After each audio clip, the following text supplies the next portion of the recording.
Hello and welcome back to another episode of the What Was That podcast. I'm Jazzy. And I'm Addi. What do Beyonce, Eminem, and Brittany Ferlin have in common? You're going to have to be a little bit more specific. One could say they've all experienced different levels of fixation. Like obsession? Exactly. Beyonce and her hit movie Obsession, Brittany Ferlin and her recent restraining order due to a catfish. And Eminem's stan being the origin of stan culture. No, he was obsessed with Mariah Carey. So much so that she wrote a song about him that has gone triple platinum in my house. Damn, that's so crazy. But not as crazy as these stories. They'll have you asking, why are you so obsessed with me?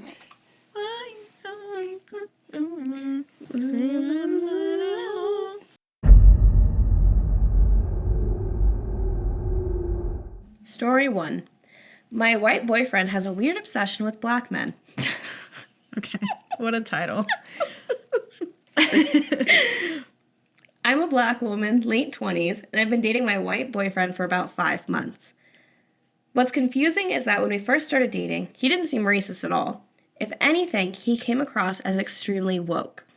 He was vocal about black rights, talked a lot about social justice, called out racism when he saw it, and made it clear he saw himself as an ally. That's part of why I felt safe dating him in the first place. But over time, things became uncomfortable as fuck. He's obsessed with the fact that he's white and I'm black, and I'm not downplaying this. It started out as jokes, then turned into insecurities, and now it feels like a fixation. He constantly compares himself to black men in the most stereotypical racist ways possible. He'll say that black men are more masculine, built different, or bring up penis size. I've pointed out countless times that these stereotypes are racist, dehumanizing, and harmful. He apologizes and says he understands, promises to do better, and then does it again. What makes it worse is how he projects this onto me. All of my exes are black. I've never hidden that. I grew up in a black community. My family is black. My social circle is mostly black. I've explained that I used to date within my own race because it felt familiar and safe to me. Something most people do at some point. No shame in it. I've never said black men are better, and I've never compared him to anyone. He does it to himself, competing with some racist stereotype, and he refuses to let it go. He keeps asking if I secretly wish he were black. He asks if I'm more attracted to black men biologically or if I miss my exes. When he's feeling especially insecure, he'll sulk and say things like, "I know you'd rather be with a muscular black guy," and keeps whining about it. None of that has ever come from me. I'm fucking exhausted. It feels like he doesn't see black men as individuals, honestly, just stereotypes. By extension, it feels like he doesn't see me as a human being either. I've tried to explain how damaging that is, how it reduces my identity and my relationship to common racist fantasies, but every conversation somehow circles back to his feelings and his need for reassurance. I didn't sign up to constantly reassure a grown man that he is enough compared to an entire race of people. I didn't sign up to be his therapist or his racial education resource while he keeps repeating the same stereotypes he claims to be against. And if I'm being honest, I'm seriously considering breaking up with him. I've been feeling repulsed for the things he says. 5 months in, I'm already drained and uncomfortable. I care about him, but I'm starting to wonder if this is something that can actually be unlearned, or if this is just who he is beneath the woke exterior.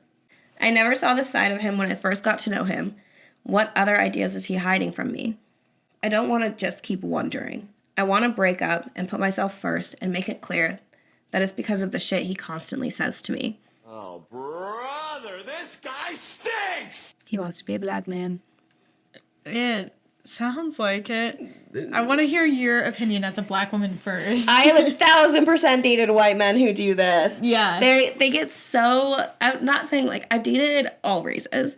But specifically... the ex that threw pistachios everywhere. Okay. Very unhinged. After a certain point, he just kept being like, "Yeah, you're my black queen. You're blackity black, black, black, black, black." And I was like, this is weird. And he'd be like, "My black girlfriend." And I'm like, you could just say girlfriend. Yeah. And like our mutual friend, John, was like, "That's kind of weird." And everyone was like, "Yeah, you're being really weird, dude. You should stop." And he's like, "But she's my black girlfriend." And I'm like... I have a photo that I will send to you for this. Oh, no. And I will blur out his face. Okay. But you can leave my face in there. You can see the level of ick I had from this man. It was right before we broke up. Yeah. He's, like, trying to, like, nuzzle and be cute. It looks like he's sniffing my hair. Yeah. And my face is, like, absolutely not. Mm-hmm. But, yeah, no, I definitely think there are a lot of weird insecurities that come up. Yeah. Dating across. Well, it's like the fetishization of different cultures that are outside of yours. So, like, people with Asian cultures, people, like, with all types of cultures. I was like, what other do you see, like, heavily fetishized? Because all I'm thinking immediately is, like, weeboos. Yeah, 1,000%. Yeah. Yeah. But all cultures, like, outside, I don't know why it is, like, with white people have such, like, a thing, like, it's, I don't know. It feels more like a conquest than dating someone. Exactly. Yeah. It's like, I did it. Yeah. Like, I did that. Yeah. And it's like... No, I've, like, learned to become a little more intentional with who I'm dating. Yeah. I never like asking about, like, someone's exes unless there's, like, a big things that happen. Yeah. Like, if you dated people, great. Exes I dated shouldn't people come too. up in conversation unless it's, like, a serious topic. Right. It's like, oh, like, XYZ happened that was really bad or really good. Like, sure, like, if I was married, like, sure, I would want to know that. But generally, I don't talk about exes too much, but I've noticed in dating, I've started bringing up, like, oh, like, have you dated outside of your race? Yeah. And I have a better time with the people who are like, yeah, I date everyone. Yeah. And people are like, no, you're my first. And I'm yeah, because then it that's becomes weird, like a weird conquest thing. Yeah, at the end of the day, I'm can just a knock that off woman. my list, You know, yeah. I'm still a woman. Exactly. There's not anything that's realistically that different.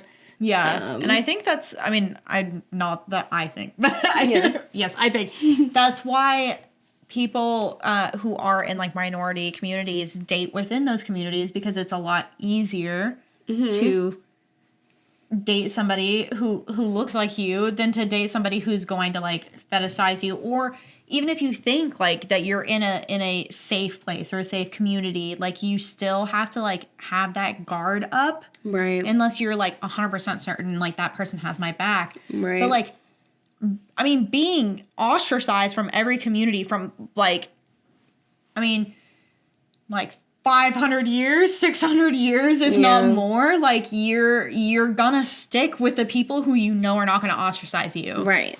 And, like, you have to put a lot of faith and trust into a person, especially a white guy. Yeah. That you're not going to be fetishized, that you're not going to be put up on this, like, pedestal just because, like, you're black. Like, it shouldn't make you any different than me. It shouldn't make anyone any different from anyone. Yeah. You never know. Like, that's how you put yourself in harm's way. And we see that every day in the media. Like, another black woman is being murdered. Another black woman is being hurt. Another black woman is being, like, abused or, like, put out or anything. Like, and not even, like, women, men too, like, the same thing. Like, white women fetishize black men so much. Yeah. So much. And I see this a lot on TikTok. A lot of people are like, it's a lot easier for me to judge a white woman dating a black man than it is, like, the other way around. Which is unfortunate, because I'm like, there should not be any... Right. In an ideal world. Yeah, like, there shouldn't be those borders. Yeah. And then it's interesting, I talk with my brother about this a little bit, because both of my parents are, like, very fluid. They've been very fluid with, like, dating across races. And so I have a white mom and a black dad, which has been interesting. I think my brother navigates it a little better because he grew up with my dad in Georgia. I grew up in Colorado. So... 2 different communities. Yeah, I was like, I connect actually pretty well with the Hispanic community, because that's mostly what I've grown up in. Yeah, in that area, yeah. Yeah, like in Colorado, in Texas, in New Mexico, like, it was honestly mostly Hispanic. Yeah. But dating has been interesting, because the black men I date, they're like, you're not black enough. And then the white men I date, well, they're like, obviously you're not white. Yeah. So, but yeah, break up with him. Yeah. break up with him. Yeah. Based on my experience, break up with him. Mm-hmm. He's not worth it. 5 months in, we've said on this podcast, I feel like for the first 6 months, it's very easy for someone to hide who they are, and then after that, you start to see the cracks. Yeah. And then you see who they truly are, and if you're actually compatible, and if you can deal with their shit, if they can deal with your shit. Yeah. You are 5 months in, and you're already starting to feel uncomfortable. It's not going to get better. You don't want to feel uncomfortable or unsafe in your relationship. Also, it's not your job to reteach him and help him relearn. Like, No. that should be something that he's doing on his own. And if he actually was an ally and actually did care about, like, whether or not he was being racist or whether or not he was being, like, hurtful to the person that he cares about, he would take in what she's saying.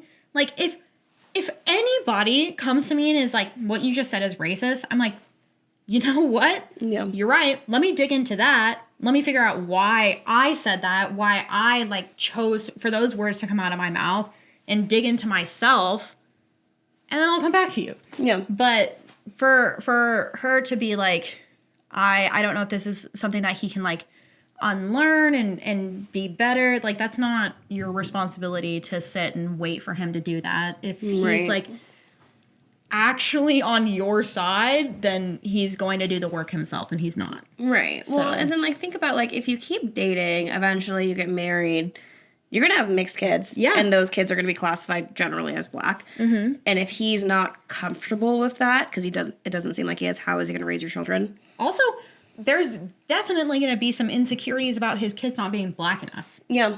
100%. Mm-hmm. If he doesn't feel like he measures up to a black man, he's not going to feel like his kids measure up to being black children. Like, he's literally going to be like, well, they're mixed, so they're not. Yeah. Like, he's going to be weird. He's already weird. Break up with him. Yeah. I hate for that to be my general answer when we get stories. I'm like, break up with him. I don't know. It's 5 months in. Like, you're not losing anything. No, I feel like you're 5 months in. This is, like, my opinion. I don't know if it's, like, a bad take. 5 months in, you're not in love. You don't even know the person. Like, I think 5 months you could be in love. I feel like if you have a foundation of, like, a friendship, Yeah. sure. Yeah. But if you just, like, met on the street. Yeah, that's and different. you've been dating for 5 months, like, you don't really know that person. But if you, like, you go way back, sure, you know that person. That's fair.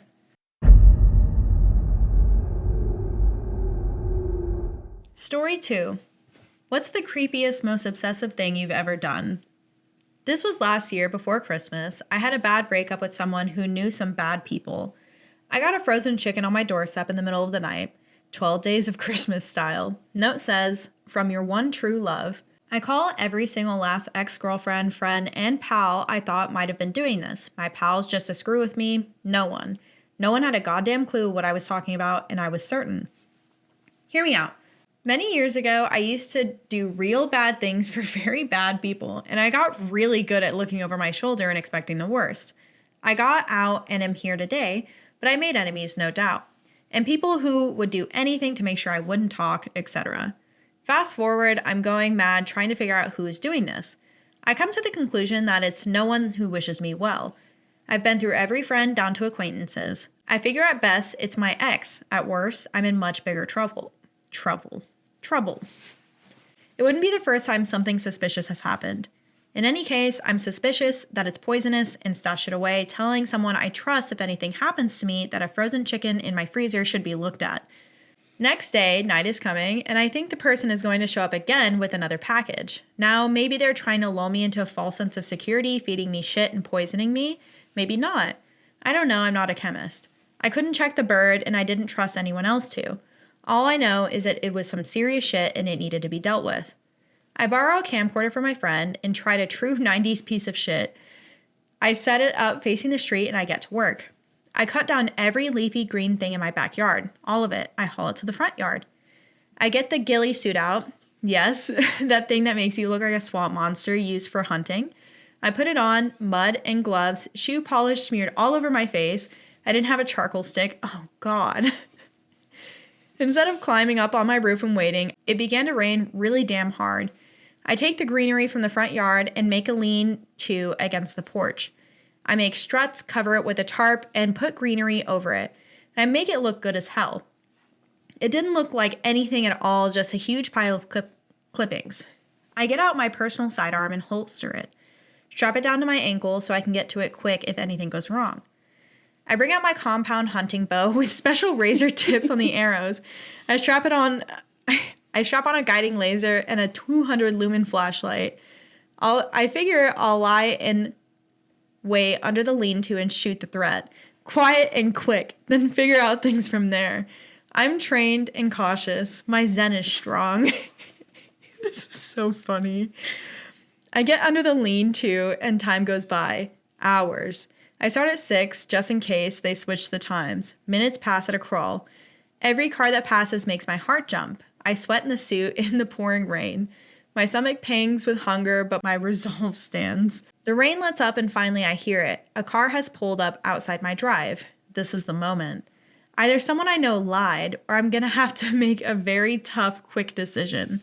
I ready the bow and steady my hand, switching on the laser guide. This is awful. Quick, brief step, run up to the walkway to the porch, and I get ready to snap on the heavy light and call out to the intruder. My mom sets down a frilly ribbon lace bag and giggles on her way back to the car. In my head, the words ring nonsensically, but like a stone on a bell. Your one true love. Oh my God, I could have just shot my mom doing a 12 Days of Christmas run in a hunting suit from a blind. It is the saddest, most unhinged return I can remember. I tell my friends the truth. They laugh. I can't believe that's happened. I tell my mom much later. She's surprised to say the least, but takes it in good humor. That's so funny. I pictured Dwight almost the entire time. 1,000%. Just like so paranoid. Yeah. Like someone's trying to kill me. And the links. He set up a lean-to in his front yard and put on a ghillie suit and shoe polish. He's never getting that off. No. He's never getting that Showing off. up to Christmas just blackface. His mom be like, hey, Dwight. sweetie. He's Dwight. She's like, hey. Yeah, cut that out. That's so funny. And why the bow? Also, why was he like, I need to make a quick decision? Somebody's putting food. Okay, if a cop comes to your door and is like, hey, why'd you kill that person with a bow and arrow? And you're like, they put a fruit cake on my front door. Yeah. Mm-hmm. And yesterday they put a chicken. You know what? If they were bad people, I know we're never going to know, but I want to know what they were into where someone leaving some cookies, a chicken on your front doorstep is like, well, this is obviously a hit. Yeah, they're obviously trying to threaten me. Mm-hmm. A frozen chicken? Yeah, I was like, what in The Sopranos is going on in your life? Like, Jesus Christ. XOXO, I'm about to kill you. Literally. Enjoy your last feast. Your one true love. Literally kiss with a fist. Enjoy this knuckle sandwich. That's so crazy. Oh my God, I can't imagine ever doing anything like that. No, well, like, the lengths I go to avoid yard work, first of all. So, like, clearing your entire backyard so you can pitch it up, so you can hide, and, like, all right, when they come around, I'm gonna pew. Yeah. But also I'll have my bow ready. Pew. Like, it would never be me. I'd be like, wow, a chicken. Yeah. This is gonna make great chicken pot pie. Yeah, it's gonna make a great chicken noodle soup. Yeah, I'd bring it to my family on Christmas. We'd all get poisoned. Yeah, exactly. All together, we're all going out. Yeah. What's the craziest obsessive thing you've ever done? I need to think about this. Because, like, I've definitely, like, crashed out over people. Mm-hmm. And I've, like, my brain definitely snapped a little bit. I think it's why I don't crash out over people anymore. My brain snapped too hard. And it's like, hey, we're not doing that again. That was a lot. Yeah. But I know I'll be, like, looking for something. Especially, like, now that I have no one to blame misplaced things on. Mm-hmm. I will tear apart my entire apartment of, like, where is it? Someone came in here and stole it. Yeah. And I'm just looking for, like, my tape or something. Let me think about that. Okay. I'm going to circle back. I actually, when I was in high school, Yeah. I had a, like, serious high school boyfriend. And I, like, granted, I was a fuckwad. I messed up the relationship so bad. Yeah. But the fallout, I became a fucking crazy person. Like, it's something in my brain, like, slipped, and I became absolutely insane to the point where it was like, I was like constantly, I'm not gonna say everything that I did, but like the biggest things were like, I was like constantly texting him, constantly calling him, texting his mom. Yeah. Like texting his family, trying to be like, please let him talk to, like, I want to talk to him. Yeah.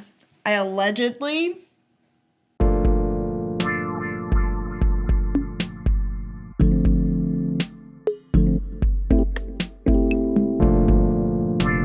I don't know if I'll leave that in there. But yeah, I was definitely a little crazy about this person for a while. And I mean, as I grew up and moved on, it doesn't bother me anymore, but Yeah. No, I've definitely, like, I know I've sent, like, way too many text messages and way too many calls, but I will delete it on my phone so the next morning I can't see what I've done. Oh, see, I hold myself accountable. I'll be like, oh, I called them 78 times? Yeah, I'm going to live to see that. No, it's like, I know I called you. I don't know how many times. That's not my problem. Yeah. Because the sun is out. I walk in the light. Like, I'm a different person now. Yeah, I did that Jasmine? Not Jasmine. I don't know. That was Wolf Jasmine. I don't know who that was. Yeah. Whoever she is, she's feral. Yeah. Yeah, I understand. Also, I mean, when you're in high school, it's different. Your frontal lobe isn't developed, so your emotions are out. Like, everything seems way more serious than it actually is. Do you want to know something that I do currently? Yeah? Anytime I have a grievance with because he doesn't respond anyway, I just fucking send it to him.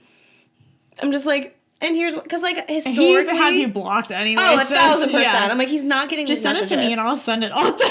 Yes. No, well, and then I'll delete it on my end too. Yeah, so I exactly. can't just, it literally like doesn't look like you did it at all. Yeah, I did it, on and my I'll end. delete It it. didn't happen. I'll text him right now. Hey, you fucking suck. Yeah, but there's been like enough like relationships, whatever, where I took the high ground, and you know what? I'm sick of it. Yeah. I'm sick of taking the high ground, because what do I get from it? Nothing. Unless I don't give a shit about you. Then I don't know if that's taking the high ground. That's just not staying caring. where I'm at. Yeah. That's actually not moving. Yeah. So, but yeah, I'm sick of taking the high ground, so now I'm just like, and you stink. And your dick is small. He knows it's not. Story 3. Story 3. Share your obsession / love spell backfire stories. Who's done an obsession, love spell, honey jar, and it had totally backfired? Other spells are welcome, yada yada. It seems like a passing of age tradition to try something like that and royally fuck up. Let's share some stories. I'll go first. Fall of 2020, I was totally smitten with someone from a distance, and I wanted to close that distance. We'll call him Charlie. I started with a honey spell, a well-meaning honey spell to let a good friendship bloom. And bloom it did.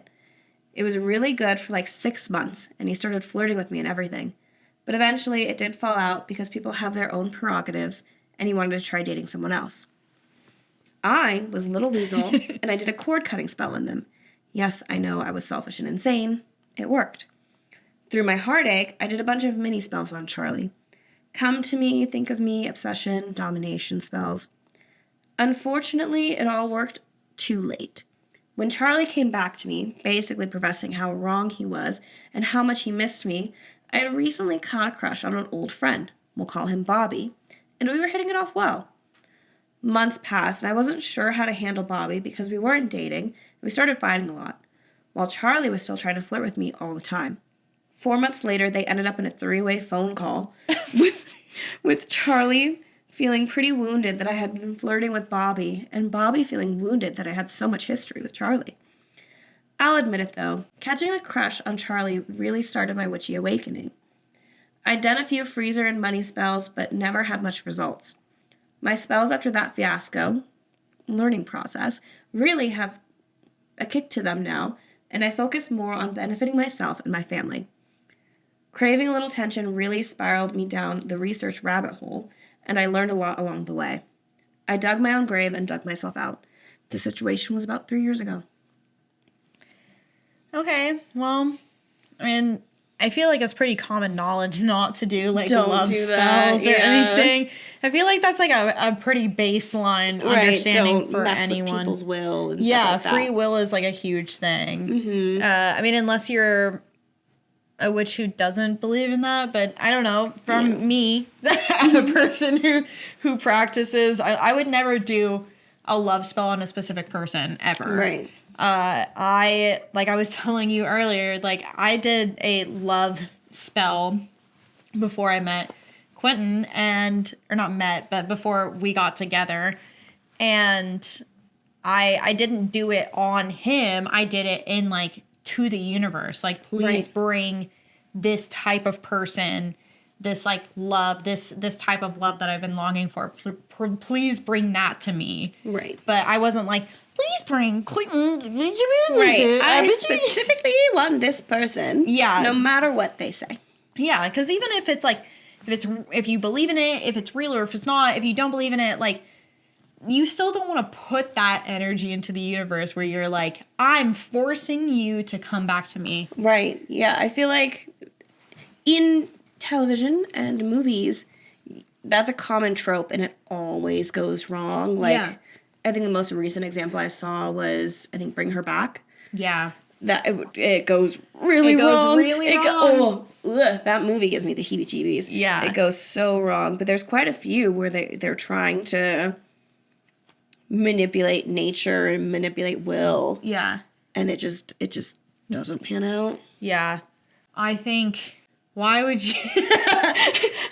you want to be with somebody who you have to force to be with? Right. I want you to want me. Yeah, exactly. That's like one of the, I mean, not one of the biggest reasons. There are a lot of reasons to not be with my ex, but one of the big reasons that I wasn't with my ex anymore was it was like, I don't want to force you to like love me or like be a good person to me or care about me. That's not the kind of love that I want or deserve. Right. I want somebody to love me willingly, right, and love me fully, like completely. I want somebody to not even think about the idea of not loving me. Right. Like, I want that to be, of course I love you. I couldn't live any other way. Exactly. And I want that to be ingrained in them. Like, that's the kind of love I think everyone deserves. Mm-hmm. And you can do a love spell for that.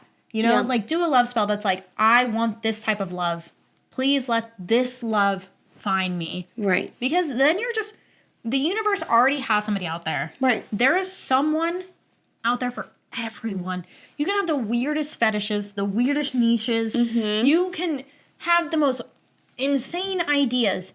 And there is someone out there for you. Right.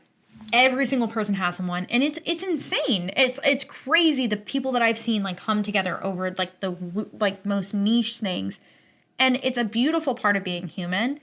And sometimes, I mean, if you are practicing witch, you have the ability to kind of speed that process up, and that's fantastic and that's amazing. But you never want to like mess with somebody's free will in the process. Right. Right.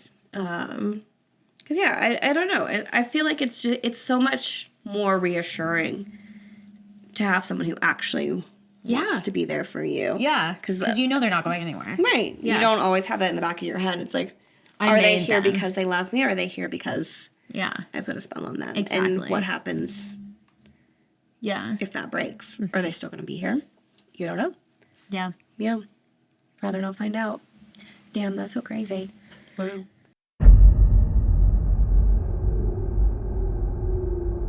Story 4. The love spell. Number 1. Oh, yeah, there's like 2. He tells 2 stories in this. Okay. First story of story 4. I started seeing a gal, not the type I normally go for, but she was attractive and a mutual friend. Said she was completely stupid over me, so I figured, what the hell? Break my dry spell, if nothing else. I ended up hanging around for the sex and even expressed that I wasn't interested in a serious relationship, but she had other ideas about where it was going. Out of nowhere, a few months into hanging out, I couldn't get enough.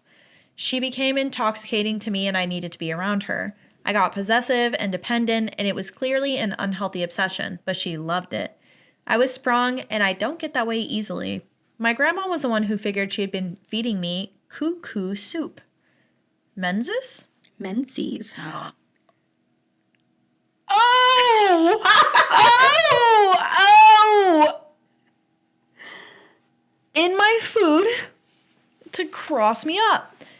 It took Grandma and her practitioner friend 3 days of intense work to get that shit off me. Basically an exorcism. Be wary of the red sauce, fellas. I won't eat a woman's spaghetti till I'm sure she's not working on me. Okay. Should we dissect that one first? I've seen TikToks like this. I have where also guys seen- are like, I know she loves me if I find like XYZ in the food. Oh. May that love never find me. Yeah, no. don't Again, want that. messing with somebody's free will, first of all. Second of all, again, and this might be a hot take because I'm like, I know there's a lot of different like spells that involve different like bodily fluids, but I think, personally, my opinion is that you should never feed somebody your bodily fluids without their consent. No, absolutely not. Ever. That's, Absolutely not. and again, this might be a hot take. I feel like that broaches assault. Like, I would it's- agree with that. yeah, it's like you're. Oh God, that makes my stomach like flip because I could not. The way I would so quickly leave whatever relationship I was in if I absolutely. found out they were feeding me their blood, Yeah. let alone their period blood. Yeah. If you're feeding me any bodily fluid without me knowing, No, we're Absolutely done. not. We're done. Absolutely not. That crosses a boundary that will never be repaired. That Yeah. bridge is burned forever. Mm-hmm. Forever. That's insane. I could never imagine. I know it's a big thing in witchcraft to use your menstrual blood for a lot of different spells and a lot of different things, and you can use it for taking care of your plants. You can use it in different like herbalism. You can use it in a lot of different ways, but it's not ingesting it. yeah. I don't. It, This isn't, my brain just is going to go on this tangent. And I'm going to bring you along with me. On TikTok, I always get clips of TLC shows. yeah. Um, Are you gonna talk about the girl with the pussy thing? yeah, the girl that's been vabbing. Yes. Yeah, no, and Oh she's my like, God. I kiss on myself, I fucking love it. And I'm like, girl, you just love sticking your fingers in your Gucci. And then she goes on, did you see when she went on the date? No, She- I only saw clips. Like I saw, she was like, I started tearing my uterine lining because of how often I was like sticking my fingers up there. So I started using coconut oil, and that's helped. Yeah, How is she sticking her... dry. It's because it's dry. Like she's like sticking Give her it a fingers little. out and like scooping it. Yeah.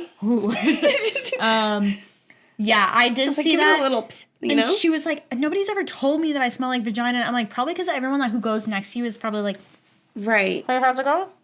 I watched a clip where she goes on a date. Mm-hmm. She goes to the bathroom. She does her thing, and then she goes and sits down. And I'm like, okay, let's see how this date goes. Because she's like, you can tell she's nervous. Yeah. Totally fine. And she just looks at him. She's like, do you know what vabbing is? And he's like, no, why don't you tell me? And shout out to this man because he listened. And you know what? He did judge a little bit, but he tried not to. Mm-hmm. And she just lays it all out for him. She tells him everything, and all the comments are like, "Girl, no, Some things like, are what better kept secret. Why are you telling him Yeah. this?" And he it cuts to his interview, and he's like, "This is the strangest date I've ever been on." Because not only do you show up on a date and there's a whole camera crew, Yeah. but this girl is confessing, "Hey, when I went to the bathroom, I just stuck my fingers in my vagina, and I wiped it on my neck. I hope you like it. Come sniff." Like, Yeah. what? She does it 50 times a day. That's insane. 50 times I a day. get like pheromones and all of that. yeah, but they like, make perfumes for that. yeah, They make just like perfumes for that. buy Have like you a seen $9 one off of Amazon. I was thinking, what's it called? It's called Hoe House. Hoe something. It's spelled like Heaux. Yeah. And she like her whole thing is that she makes pheromone perfumes that are supposed to, like, really pick up your pheromones and, like, enhance them. Yeah. But I'm like, girl, like, if you find the right guy who's into your pheromones, you're not going to need to be vabbing that much. Also, like, maybe just work on some conversation skills and see where that takes you. I don't, like, here's the thing. I know there are some guys who, like, love pussy. Like, they're like, I love to have my face in it. Yeah, they're like, you know? Yeah. But I think there is a difference between smelling it when you are in that area. Right. When you're like, I'm here. I'm ready to munch. Yeah, we are. I'm hungry. It's like there's a lot steak. of arousal happening. Like, you're in the zone. Exactly. Right? Like, it's like you go up to your partner and they, like, constantly smell like meat. Like, yes, I love steak. I don't want you to smell like it, though. No. Like, that's going to turn me off if you constantly smell like steak. Right. I want you to smell like dinner when I'm ready to eat. Yeah, exactly. Exactly. In the meantime, I want you to smell nice. Yeah. And not like a, what is that, pear tree? All I can think of is partridge in a pear tree. I'm like, that's not it. No, I'm talking about the cum trees. I'm allergic to those. They're so gross. A lot of people are, actually. Make my mouth itch. Yeah. Which I'm like, of course the sperm trees make my mouth itch. Like, yeah, that's not great. Have you seen the guy who makes ice cream out of different types of tree? I didn't think you were going to say tree. It's like trees? that book. Yeah. No.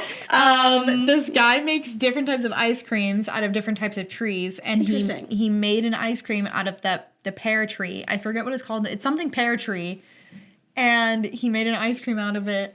And he was like, "It's as bad as it smells." Like, he, like, put the spoon in his mouth. He was like, it was so bad. Yeah. And I imagine that's how being around that woman would be. Right. Yeah. There's definitely a time and place for that. Yeah. Scent. I don't want to smell that all the time. No. Okay, back to let's go to part 2. Anyway. Part 2 of story 4. This is the second write-in from this Redditor. A friend of mine in town finally got with the gal that he had been pining after for a long time. He was determined not even to allow for a chance of her leaving. He tried to hire me to do an obsession working on her, and I flat out refused because I don't do those workings. I'll cross someone up if I need to, and they deserve it, but I don't meddle with the free will of innocence. He ended up hiring another practitioner in town. I don't know her path or tradition really, so I don't know what working she did. I know he had to give the worker some of his semen and some of her arousal fluids, which he did by sneaking a pair of underwear post-foreplay. That's all I know. It worked. She got totally into him. It backfired, though, because he didn't know that she was a practitioner herself. I didn't even know, and I can usually tell. So she put one on him, too. For a while, it appeared like a fairy tale love. Moved in together down the road from me, got to where he wouldn't even leave the house. My buddy decides it's going so well, he can just stop paying the worker he hired. Didn't realize some workings needed to be done repeatedly to keep working. As soon as the effect wore off, she split. Moved out and left him utterly stupefied and basically homeless. So a new lady moved in and he started doing yard work for them for free. Seemed like he couldn't get away from the house. If there was no work to be done, I'd just see him standing at the fence staring at the garden she'd kept when they lived there. Well, I got suspicious and decided to poke around that garden. Sure enough, in the back corner, just under the dirt and hidden under a brick, was one of his dirty work socks. She basically tied him to the house and never undid the work, so he was still tied to it even after she was gone. I uncrossed him and properly disposed of the spell. I didn't know you could tie people places. Yeah? Yeah. Yeah.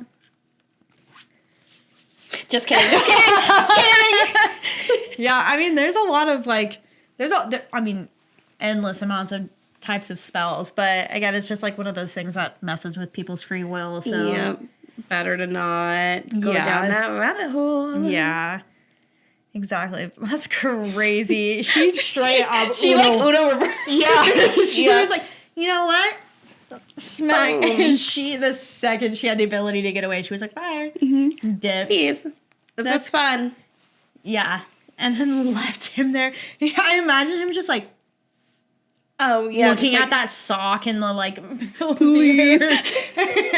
The sock is like a beacon, like, shining from under the dirt, but he doesn't know it. Oh, God. Yeah, I've never done anything that crazy, at least. Yeah, no, honestly, I could be crazier. I say that we'll see what 2026 has in store for me.